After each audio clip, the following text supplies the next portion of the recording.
दोस्तों, world is gold में आपका स्वागत। स्वास्थ्य संबंधी चर्चा के अंदर आज मैं आपको एक ऐसी दवा जो नोसोड है,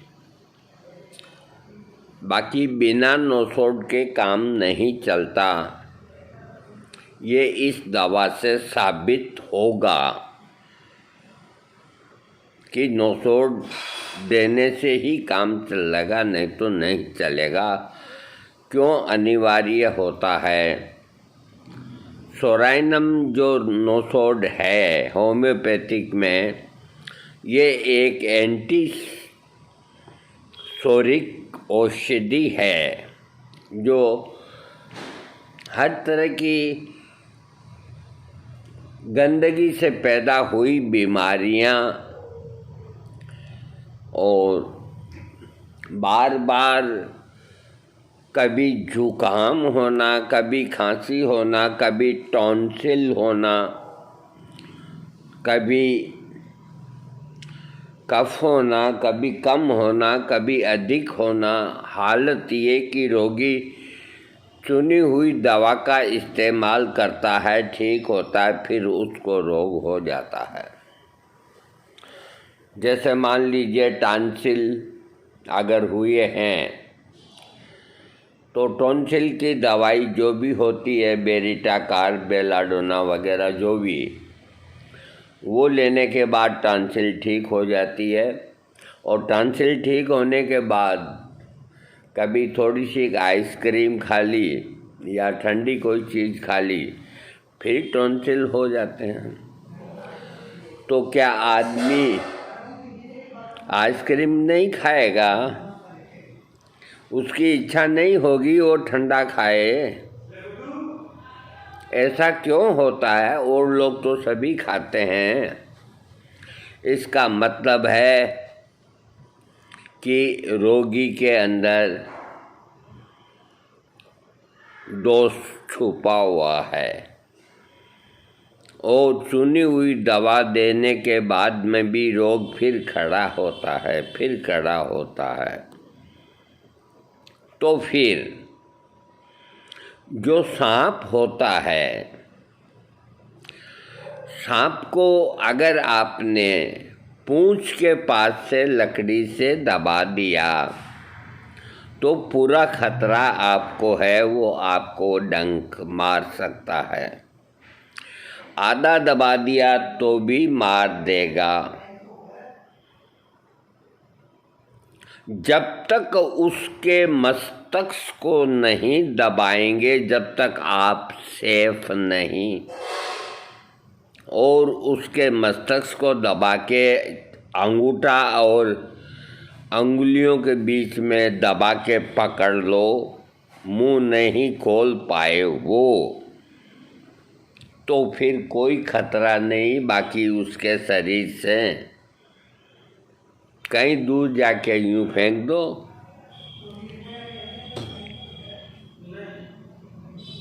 ये उदाहरण मैंने इसलिए दिया है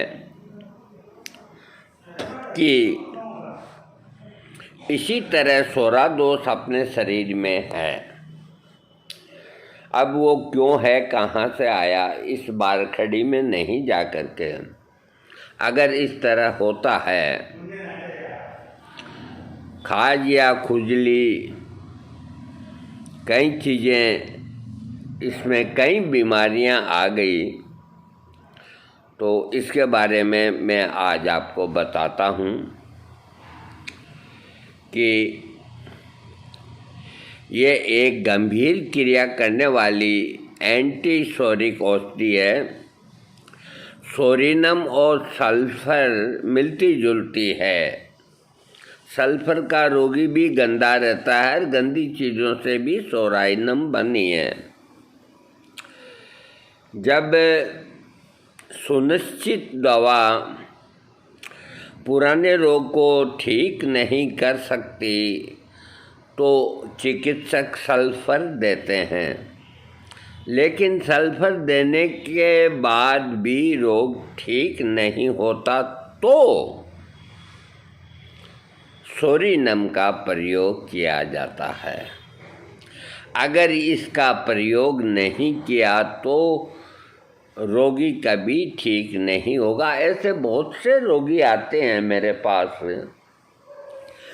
कि मेरे को ये जुखाम, ये एलर्जी, 10 दिन ठीक रहता हूँ, दवा खाता हूँ, फिर हो जाता है।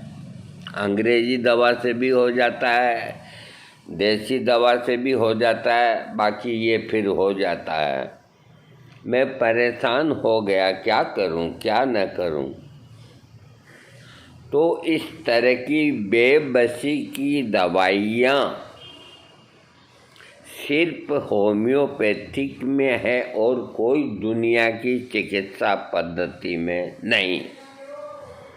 ये मेरा चैलेंज है, अगर है तो बताए वो। आयुर्वेद को लो, आयुर्वेद में इस तरह की व्यवस्था नहीं है।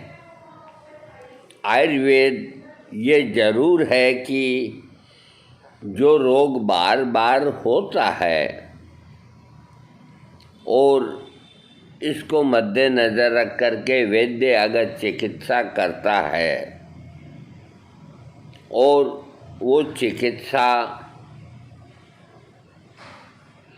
भस्मों से या रसायन से अगर अच्छी तरह करता है तो रोग दोबारा कभी नहीं होगा। लेकिन बहुत महंगा पड़ता है आयुर्वेद, बहुत महंगा पड़ता है और शुद्ध मिलता नहीं। तो ऐसे जो रोगी हैं वो होम्योपैथिक में आएं ताकि वो अपनी तकलीफ से निजात पा सकें। मेरे एक रिश्तेदारी में, परिवार में ही समझो, उसको 20 साल 30 साल की उम्र होगी, बार बार टॉन्सिल हो जाना, जुखाम हो जाना, रुमाल हमेशा ही हाथ में रहता और बास बेसिन को दिन भर खा करना, वो करना, क्या करे लोग।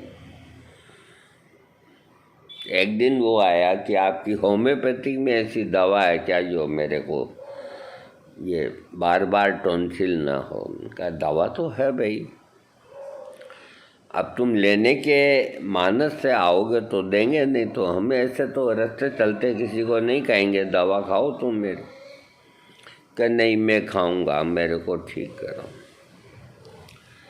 तो मैंने कहा इस वक्त मेरे को टॉन्सिल नहीं है, बाकी मैं ज़रा सा कुछ ठंडा खा लूँगा तो हो जाते हैं।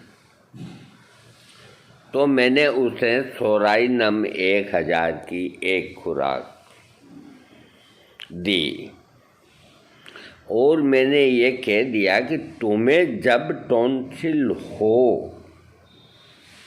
तभी तुम मेरे पास आओगे, नहीं तो तुम मेरे पास नहीं आओगे। इसलिए नहीं आओगे कि मेरे पास और कोई दवाई नहीं। और एक चीज़ याद रखो, ये जो दवाई तुमको दी है, हो सकता है कि तुम्हें तमाम उम्र भी टॉन्सिल नहीं हो, भगवान ने अगर चाहा कि ये ऐसी है। मैंने कहा हाँ ये ऐसी है। अगर जिनको ऐसी आश्चर्यजनक चीज़ें देखनी हैं वो होम्योपैथिक में आए, हम दिखाते हैं।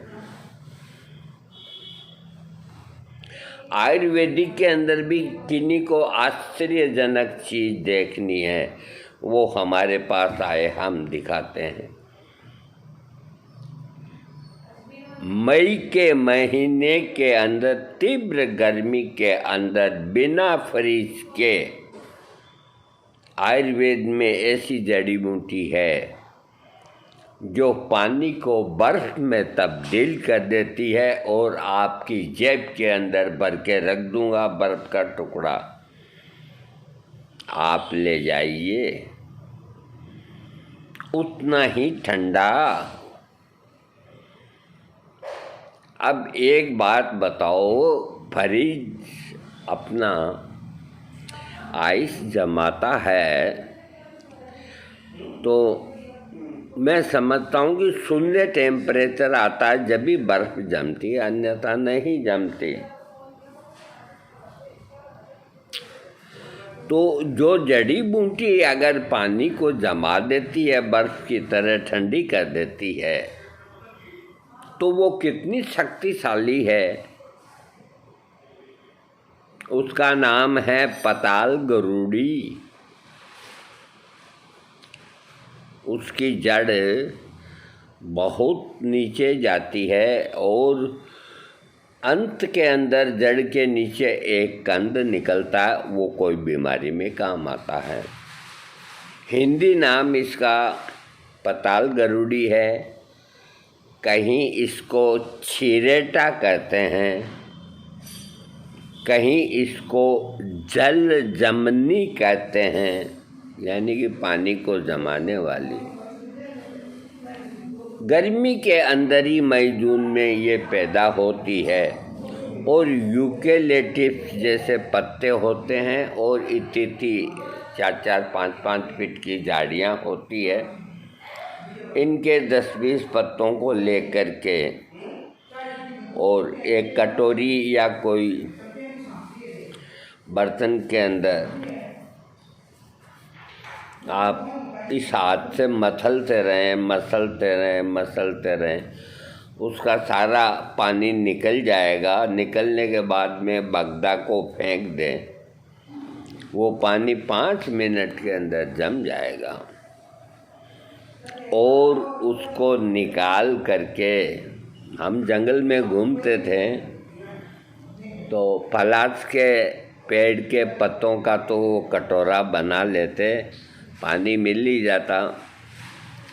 तो तीव्र प्यास लगती, ठंडा की इच्छा होती, तो जल जमनी के 10-20 पत्ते तोड़ के और 5 मिनट में पानी को जमाया, उसको लेट करके यहाँ लगाया। अरे ठंडा ठंडा ऐसा लगता है शरीर में कहीं भी जलन हो, इसको जमा करके इसको शरीर के ऊपर लगाना चाहिए, जलन ख़त्म हो जाएगी। इसके अलावा भी कभी मैं वीडियो दूंगा, ये बहुत बीमारियों की दवा है। तो इस तरह के आश्चर्यजनक आपको आयुर्वेद में भी मिलेंगे, होम्योपैथिक में भी मिलेंगे। तो हमने टॉन्सिल वाले पेशेंट को कहा कि तुम एक खुराक खाओ, जाओ, आने की ज़रूरत नहीं पड़ेगी।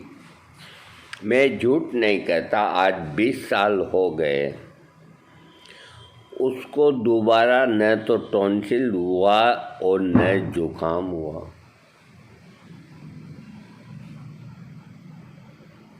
आइसक्रीम भी खाता है, पानी भी पीता है, सब।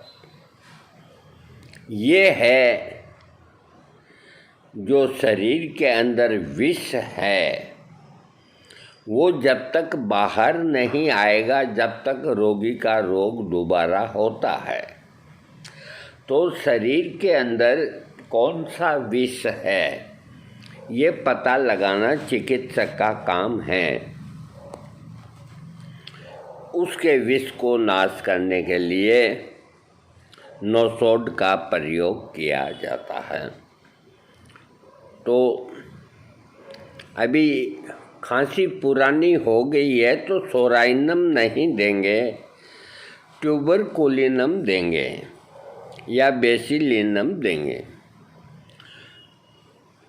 इसी तरह वात व्याधि जब भी ठीक होगी कि मेडोराइनम देना पड़ेगा 1000 पोटेंसी में, तब घुटनों का या गठिया का दर्द ठीक होगा। लोग क्यों भूल जाते हैं डॉक्टर मेडोरिनम दवा किस लिए बनी है, लेकिन देते नहीं हैं। देते क्या नहीं है, जानते नहीं है। जानते हैं तो याद आता नहीं है और रोगी चलता रहता है। तो मेरे कहने का मतलब ये नोट्स जो बने हैं ये इसी बात के बना के महात्मा हैनीमैन गए हैं कि इनकी मदद लेके रोग ठीक हो जाए। प्राचीन समय में जब ऋषि मुनियों का देश था ये अपना भारत, अब भी है, लेकिन वो युग अलग था, ये युग अलग है। तो उसके अंदर गुरुकुल हुआ करते थे, तो वहाँ पे गुरु शिक्षा देते थे, विद्यार्थी जाते थे, वो वहीं रहते, वहीं खाते, वहीं पीते और महीने का या साल का उनके परिवार वाले उनको देते। भगवान राम को भी गुरुकुल के अंदर भेजा गया शिक्षा के लिए। पहले कॉलेज की जगह गुरुकुल हुआ करते थे। इस तरह के दर्जे नहीं होते थे, फर्स्ट, सेकंड, थर्ड, फोर्थ, 5, ऐसे कुछ नहीं होता था। तो गुरुकुल के अंदर गुरु एक ही होते थे, वो जो है। तो गुरुकुल के अंदर ही शिक्षा ग्रहण करते थे, उसमें संस्कृत भी पढ़ाते थे और सारी जो शिक्षा होती है वो सभी गुरु देते थे। यानी कि अलग अलग ऐसे नहीं विभाग होते थे कि साइंस का अलग है, गणित का अलग है, ऐसे नहीं हुआ करते थे। एक गुरु होता था, गुरु पत्नी होती थी, वो सर्व ज्ञान से परिपूर्ण होते थे। अब शिष्यों को जंगल में ले जा कर के और राक्षसों का वध करना या हिंसक जानवरों का वध करना,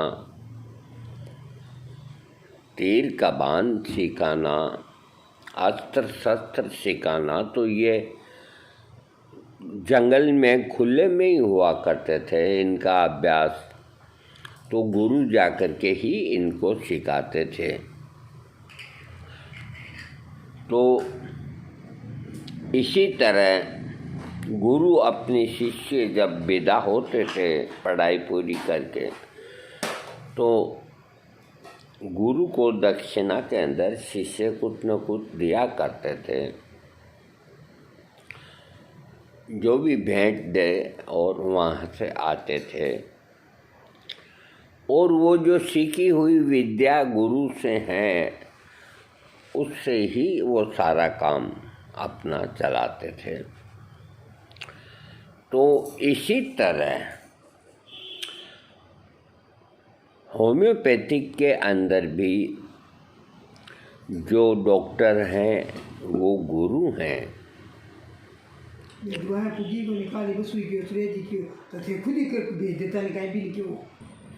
ठीक इसी तरह है,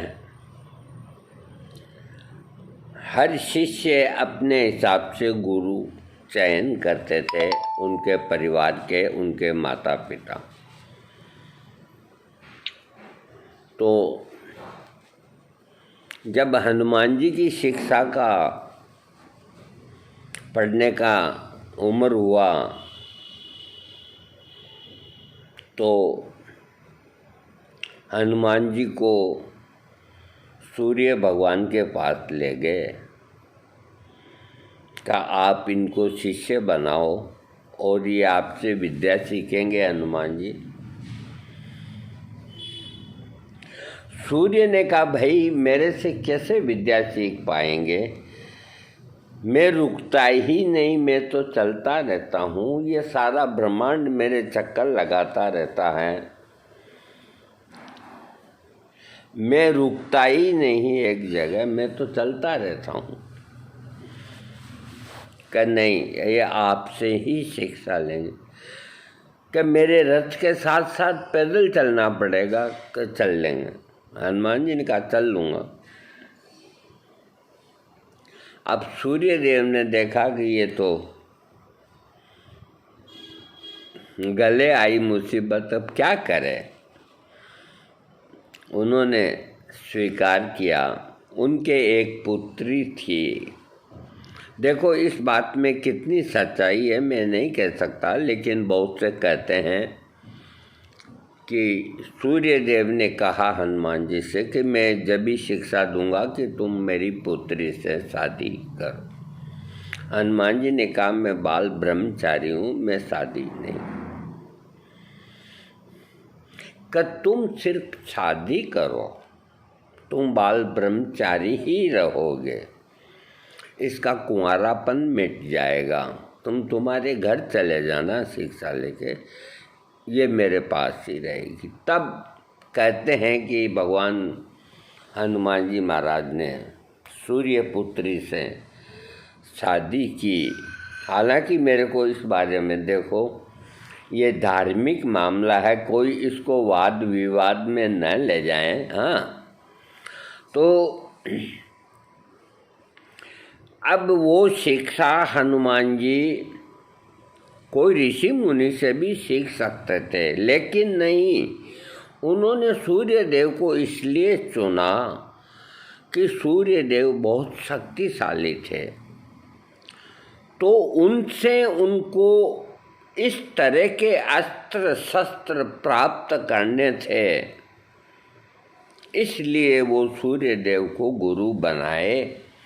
और सूर्य देव ने विद्या के अंदर उनको कई वरदान दिए और कई अस्त्र और शस्त्र दिए कि तुम्हें कोई पराजय नहीं कर सकता।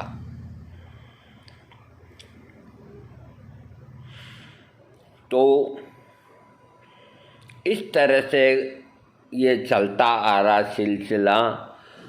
तो दवाइयों के अंदर भी जो नौसौड हैं, अभी बहुत कम लोग जानते हैं नौसौड्स के बारे में, कुछ समझते नहीं है। कहीं तो मैंने ऐसे भी देखे हैं डॉक्टर जो कभी कि हम नौसौड का प्रयोग ही नहीं करते, यही रोगी को ठीक कर देते हैं। तो यूं ही रोगी को ठीक करना, साधारण सिंपल रोगी है तो ठीक हो जाता है। अब मामला अगर पेचीदा आके फंस गया है तो जो इस तरह के रोगी होते हैं जिनको बार बार खुजली हो जाती है, ठीक होती है फिर हो जाती है, जुकाम ठीक हो गया फिर हो गया, टॉन्सिल बढ़ गए ठीक हो गए फिर हो गए, गला दुखता है ठीक हो गया फिर हो गया, इस तरह की जो शोरिक दवाई ये लक्षण जिस रोगी में है बार बार, तो उसको उसके रोग की दवा की टॉन्सिल बार बार होते हैं, तो वो बेलाडोना तो बहुत पहले की खा चुका है, बेरिटा कार्ब खा चुका है, फाइटोलिका खा चुका है, लेकेनिनम खा चुका है, तो उसको सोराइनम 1000 की खुराक देनी चाहिए। ये देने से या तो उसको वो तकलीफ़ दोबारा होगी ही नहीं, और होगी तो बहुत थोड़े रूप में होगी, और वो जो लक्षण लेके आए उस वक़्त उन लक्षणों की दवाई उसको दे दो, फिर वो आम आदमी बन जाएगा। कभी हो गई ठीक है, नहीं तो मस्त रहो, हमेशा की जान छूटी बीमारी से। तो वात व्याधि के अंदर मेडोराइनम बना हुआ है, क्यों नहीं देते, कैसे घुटने ठीक होंगे। तो सोराइनम का मैं आज आपको बता रहा हूँ कि कोई कठिन बीमारी के बाद में कारण न होते हुए भी रोगी का शरीर अगर सुधरता नहीं है, कोई खुराक खिलाते हैं शरीर को लगती नहीं है, रोगी का स्वभाव गंदा रहने का होता है, सफाई की ओर ध्यान नहीं देता, बेरुखी सी उसके मन में रहती है। जो एकदम साफ सफाई पसंद है तो ये दवा काम नहीं करेगी, आर्सेनिक हेल्प करेगी। ये सल्फर और सोराइनम का रोगी आलसी, दाढ़ी बढ़ रही है, एक पाँव में मोजा कोई सा है, एक में कोई सा है, ये नहीं है कि वो कंजूस है, वो अपनी धुन में रहता है। याद रखिए, हैदराबाद निजाम इतना कंजूस था कि वो बैठा बैठा अपनी टोपी की सिलाई करता रहता था। क्या उसके पास और टोपी के पैसे नहीं थे? हैदराबाद निजाम, लेकिन नहीं, इसी को चलानी। दूसरा काम क्या करता वो? रानियां, महारानियां, दासियां जब भोजन करती तो वो एक राउंड लगाता, या देख लिया कितनी चपाती खाई, 3 और ले रही कि नहीं, बस चलो ज़्यादा मत खाओ, मोटी होगी। वो चपातियाँ भी छीन लेता था। इतना इतिहास गवाह है इस बात का। तो इसी तरह सल्फर और सोडियम का जो पेशेंट होता है, तो ये मतलब नहीं कि बिल्कुल साफ सफाई पसंद वाला आदमी भी को टॉन्सिल बार बार होते हैं तो वो भी सोराइनम से ठीक होगा। लेकिन अगर सोराइनम का ही रोगी निकल आया वो, तो बल्ले बल्ले है, फिर तो ठीक होना ही होना है। तो कोई कोई रोगी तो ऐसा होता है कि देखने मात्र से भी गणना होती है। शरीर को रोगी धोने से डरता है, चर्म रोग होए रहते हैं, बिछावने की गर्मी के अंदर बढ़ जाती है, गर्म कपड़े पहनने से खुजली अधिक होती है। इसके अलावा खुजलाहट मिटती नहीं है, नहाने पर शरीर में बदबू आती है, सारे शरीर में दर्द होता है, थोड़ी सी मोच आते ही चोट लग जाती है। ऐसे रोगी के लक्षणों को ठीक करने के लिए सोडियम का प्रयोग 200 पोटेंसी से 1000 में करना चाहिए, बल्कि 1000 में कीजिए। जब रोगी को ठंडी हवा या मौसम के परिवर्तन होने पर अधिक परेशानी होती है, सख्त गर्मी के मौसम में भी सिर को गर्म कपड़े से ढककर रखना पड़ता है। बाल कटवाने से गर्मी अधिक होती है। आंधी के आने पर या बिजली की कड़क से रोगी को बड़ी बेचैनी महसूस होती है। शुष्क छिलकेदार फुंसियाँ हर जाड़े के मौसम में निकल आती है, गर्मी के मौसम में गायब हो जाती है। खाज या इस तरह के चर्म रोगों के लक्षण गायब हो जाने पर कई प्रकार की परेशानियां होती है। इस प्रकार के चर्म रोगों को ठीक करने के लिए अगर वो दवाओं से लाभ न मिले तो सोराइनम का उपयोग करना चाहिए, जिसके फलस्वरूप रोग ठीक हो जाएगा। रोगी को ऐसी आशंका होती है कि भविष्य में किसी प्रकार की दुर्घटना या विपत्ति होगी।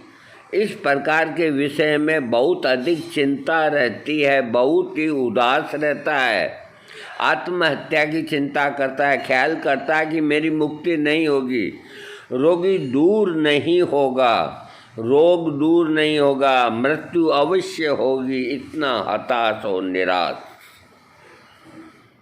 रोजगार में सफलता नहीं होगी। इस प्रकार के लक्षण अगर किसी रोगी में हैं तो सोराइनम का प्रयोग करना चाहिए। छोटा बच्चा बीमारी की अवस्था में दिन या रात किसी भी समय सोता नहीं है और सबको परेशान करता है, टी टी टी टी करता रहता है। बच्चा दिन भर खूब मज़े में खेलता है लेकिन रात भर बेचैन रहता है। दिन भर खेलता है, रात भर बेचैन रहता है। सोराइनम 200 की एक खुराक दे दो, ओके, आपका बच्चा ओके।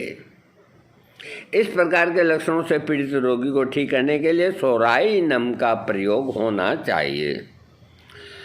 मानसिक लक्षणों के अंदर निराश रहना, आरोग्य होने की आशा नहीं रखना, वह विषाद, गहन और अस्थायी धनवान प्रकृति वाला होता है, उसमें आत्महत्या करने का मन करता है। सिर में दर्द होने के साथ ही आँखों के सामने गोल काली काली चिंगारियाँ दिख पड़ती है, आँखें तिलमिलाती है, धुंधलापन दिखाई देने लगता है। सिर में दर्द होने के समय भूख बहुत लगती है, खाने से आराम मिलता है। किसी प्रकार के चर्म रोग या मासिक धर्म के बंद होने पर सिर में दर्द शुरू हो जाता है। इस प्रकार के लक्षणों से पीड़ित रोगी के लक्षणों को ठीक करने के लिए सोराइनम का प्रयोग करना चाहिए। खोपड़ी से संबंधित लक्षण, खोपड़ी की त्वचा, ये अपने बालों के जो नीचे है ना, इसे खोपड़ी कहते हैं।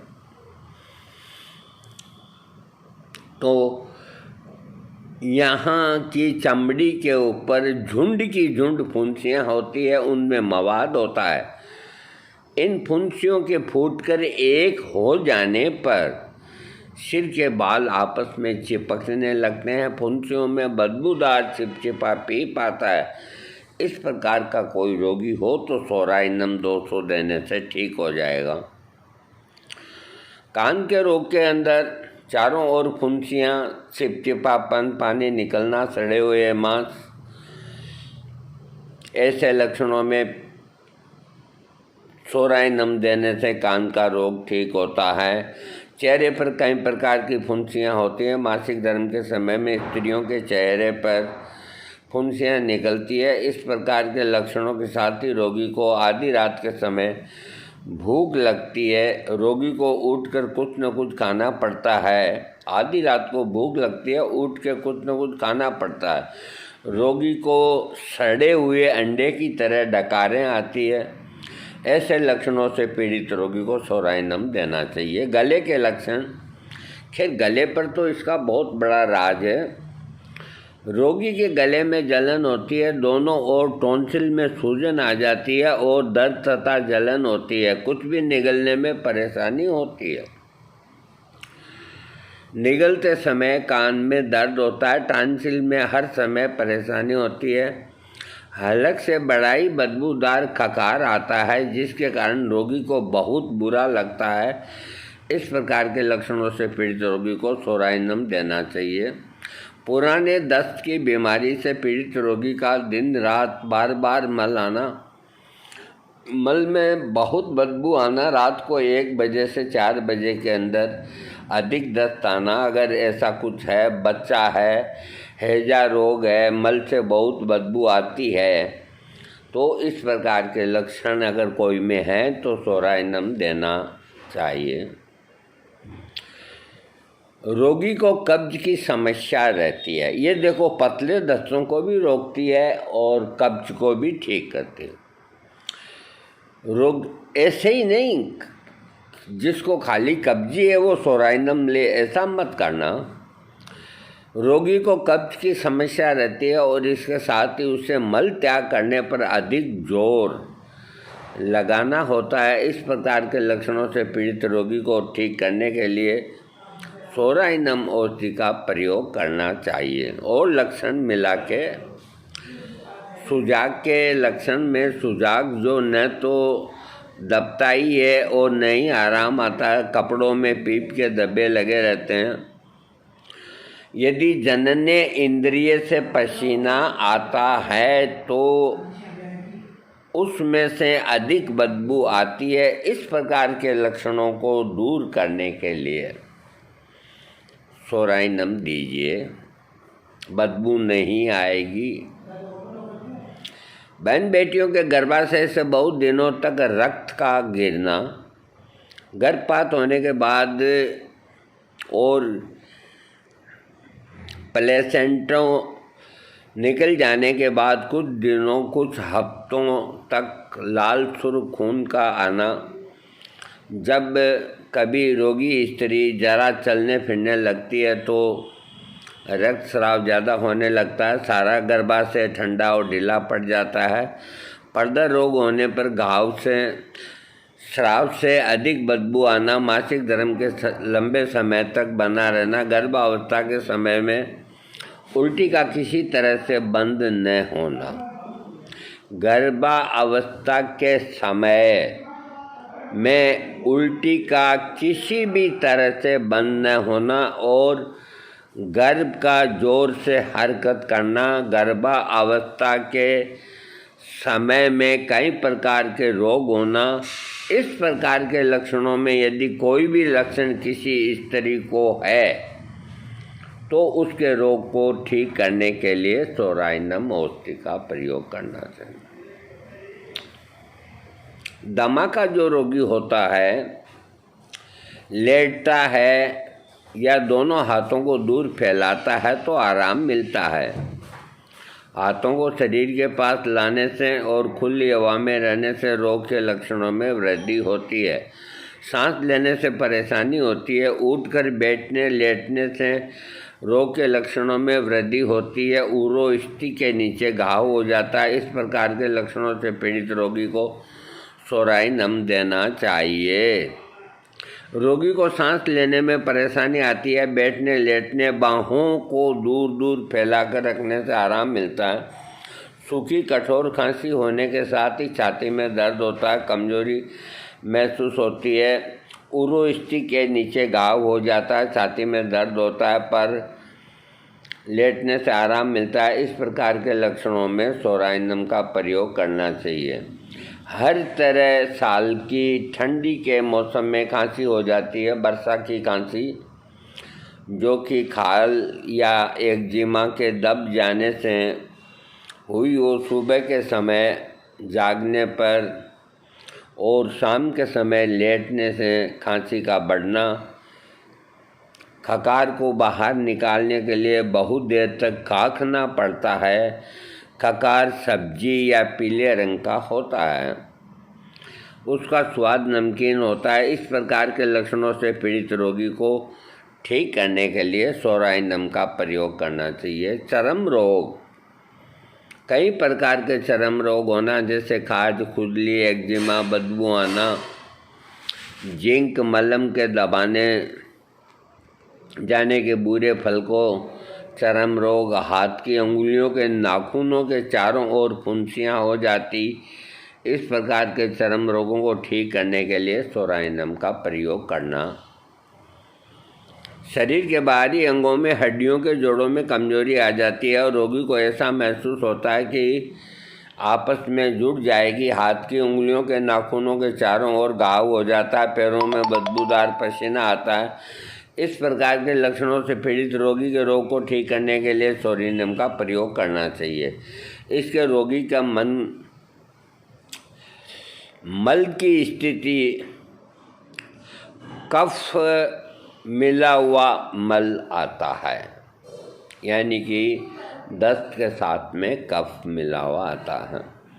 गाढ़े रंग का द्रव्य मिला हुआ कठोर मल होता है।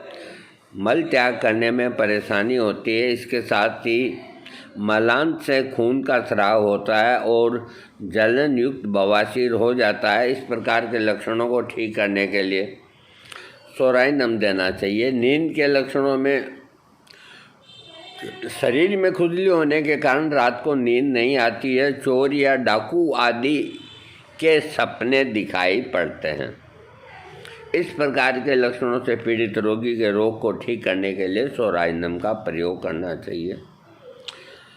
सभी प्रकार के बुखार, विशेषकर टाइफाइड बुखार, पुराना बुखार जो कि बहुत दिनों तक चलता रहता है, किसी तरह से आराम नहीं होता। यदि एक्जिमा या फुंसियाँ दबने के कारण बुखार है, टाइफाइड है, तो सोराइनम देने से ठीक होगा। रोगी जब ठंडा पानी पीता है तो उसे खांसी आती है। इस प्रकार के लक्षणों से पीड़ित रोगी के रोग को ठीक करने के लिए सोराइनम देना चाहिए। गाड़ी की सवारी करने से बुखार आ जाता है। शाम के समय में बुखार आ जाता है तथा इसके साथ ही रोगी का होशो हवास खोने लगता है और उसे प्यास अधिक लगती है। इस प्रकार के लक्षणों से पीड़ित रोगी रोग को ठीक करने के लिए सोराइनम देना चाहिए। रोगी जब अधिक चलता है तो उसे पसीना अधिक आता है, जिसके कारण शरीर में अधिक कमजोरी महसूस होती है। पसीना आने के बाद शरीर की तकलीफ़ें घट जाती है। इस प्रकार के लक्षणों से पीड़ित रोगी को सोराइनम देना चाहिए। सोराइनम औषधि के बाद एल्यूमिना, हीपर, बोरेक्स, सल्फर और ट्यूबरकुलिनम अच्छा काम करती है। गर्भावस्था के समय में जी की मिचलाहट को दूर करने के लिए लैक्टिक एसिड के बाद सोराइनम औषधि अच्छा काम करती है। डिंबाशय में चोट लगने से किसी तरह की बीमारी को ठीक करने के लिए आर्निका औषधि के बाद सोराइनम बढ़िया काम करती है। स्तन के कैंसर को ठीक करने के लिए सोराइनम औषधि के बाद सल्फर का उपयोग लाभदायक होता है। इसके अधूरे काम को ट्यूबरकुलिनम नोसोड जो है वो पूरा करता है। और सोराइनम की जो विरोधी दवा है जिन्हें नहीं लेना चाहिए, क्रोटेलस, लेकेसिस, एपिस और सर्प विष, इन चीज़ों से दूर रहना चाहिए। इसके रोग के लक्षण शाम के समय, आधी रात के पहले, खुली हवा में, आंधी के दिनों में बिजली की कड़कने की आवाज़ से बैठने से रोग के लक्षण वृद्धि होती है। आराम मिलता है। कमरे के अंदर रहने से, लेटने से, हरकत करने से, पसीना आने से लक्षण ठीक होते हैं।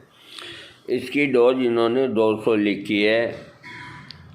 उच्चतर शक्तियों का प्रयोग रोग के लक्षणों को ठीक करने के लिए करना चाहिए।